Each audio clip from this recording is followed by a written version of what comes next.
یا ایھا الناس، اے لوگو، کلو کھاؤ، مما ان چیزوں میں، فی الارض جو زمین میں ہے، حلالا طیبا، حلال اور پاک۔ دیکھو چائے پاک ہونا چاہیے، اگر چائے میں ٹنکے گر گئے، مٹی گر گئی تو قابل استعمال نہیں ہے۔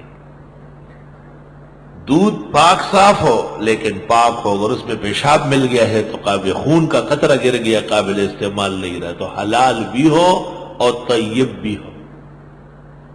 کہتے حلال اسے کہتے جس کو شریعت جائز کہے، اور طیب اس کو کہے جس کو طبیعت مان لے۔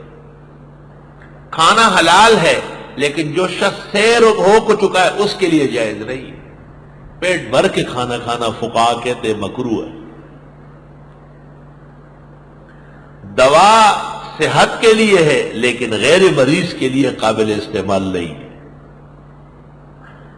اے لوگوں، کھاؤ ان چیزوں میں سے جو زمین میں ہے، حلال اور صاف ستھری۔ وَلَا تَتَّبِعُوا خُطُوَاتِ الشَّيْطَانِ، اور مت چلو شیطان کے قدموں پر، إِنَّهُ لَكُمْ عَدُوٌّ مُبِينٌ، بے شک وہ تمہارا دشمن ہے واضح۔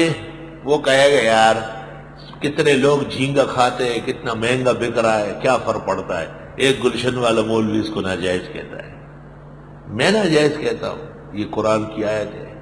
ایمان اپنا مضبوط کرو، اب تکڑا ہو جاؤ ذرا۔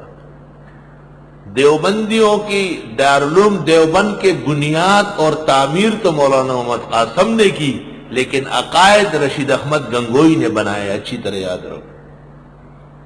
مولانا رشید احمد گنگوئی کو علماء دیوبند کہتے ہیں فقیہ الہند، محدث الہند اور ولی الہند۔ ان کا اردو فتاوی ہے، فتاوی رشیدیہ۔ حضرت فرماتے جھینگا غیر ماہی حشرات الارض میں سے ہے، ناجائز اور حرام، ناجائز اور حرام۔ جھینگا مچھلی نہیں ہے۔ عبدالحی لکھنوی نے حیات الحیوان سے متاثر ہو کر مجموعہ فتاوی میں لکھا تھا انہ من السمک، یہ پراپیگنڈا تھا شواف ہے۔ اور شیخ الاسلام شیخ العرب والعجم مولانا حسین احمد مدنی جس دسترخوان پر بنگلہ دیش میں بیٹھتے بنگال میں، یہ شرط تھی کہ وہاں جھینگا نہ ہو۔ بنگال میں بیٹھا ہوا تھا، بنگالیان جمع تھے، مجھے کہتے زینگے کو کچھ نہ کہے۔ میں نے کہا زینگا ناجائز ہے، کہ لوگ خفا ہو جائیں گے۔ میں نے کہا میں لوگوں سے چندہ لینے نہیں آیا ہوں، میں یہاں پیسے دینے آیا ہوں۔ ایک بنگالی مجھے کہتا ہے ہمارے بنگال کے علماء کا اتفاق ہے۔ میں نے کہا یہ اتفاق کب ہوا ہے اور کس کس کا ہوا ہے؟ مولانا اطہر علی سلہٹی جیسے عالم کی کتاب ہے التبیان فی حرمت الربیان، یہ واضح اعلان ہے کہ جھینگا ناجائز ہے اور مچھلی نہیں ہے۔ اور حلال و حرام میں جب تعارض آ جائے تو ترجیح حرام کو ہے، کیونکہ حرام سے بچنا فرض ہے اور ہر حلال چیز کا استعمال ضروری نہیں۔ اور بنگالیان مبتلا بھی ہی ہے، جھینگا خور ہے، ان کا فتویٰ تو معتبر نہیں ہے۔ فتاوی عالمگیری میں لکھا ہے مفتی جس گناہ میں مرتکب ہو اس میں اس کا قول معتبر نہیں ہے، جھینگا خوروں کے قول نہیں چلے گی۔ وہ کہتے ہیں اگر حرام ہوتا تو کھلے بازاروں میں نہ بکتا، تو میں کہتا ہوں کٹا کٹ جو بکتے ہیں بکروں اور مینڈوں کے خسیے کپورے زناور و خٹے، اب دکانوں کی پخیے کٹا کٹا کٹا کٹا، یہ بیٹھا رہتا ہے اس کے انتظار میں۔ تا دلاوڑ کٹوائی پسر کا سمسائی دی لکا پکے ور کا زنی موزیان باورتا گیڑا گروی۔ تو بازار میں کپورے بک رہے ہیں اور ہر حلال جانور میں 7 چیزیں حرام ہیں۔ سنن کبریٰ للبیہقی اور بدائع الصنائع جلد 5 صفحہ 60-61 تمام معتبرات میں موجود ہے۔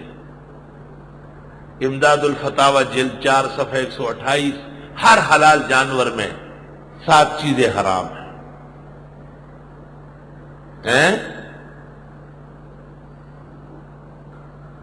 ان میں یہی چیزیں ہیں یحرم من اجزاء الحیوان الحلال 7، حلال جانور کے جسم کی 7 چیزیں حرام ہیں۔ الدم المسفوک بہتا ہوا خون، والذکر والانثیان اور کپورے، والقبل والغدہ والمثانہ والمرارہ۔ اللہ اکبر۔ حرام ہے ہر حلال حیوان کے جسم میں سے 7 چیزیں: بہتا ہوا خون، آلہ تناسل، کپورے، قبل پیشاب کی نالی، اور غدہ غدود، اور مثانہ اور مرارہ شینے۔ بدائع الصنائع جلد 5 صفحہ 61، فتاوی شام جلد 5 صفحہ 191، امداد الفتاوی جلد 4 صفحہ 118۔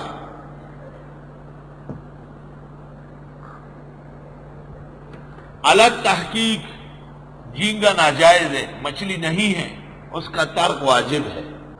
اے لوگو، کھاؤ ان چیزوں میں سے جو زمین میں ہے، حلال اور پاک، کریہ المنظر بھی ہے، کیڑے کی شکل ہے۔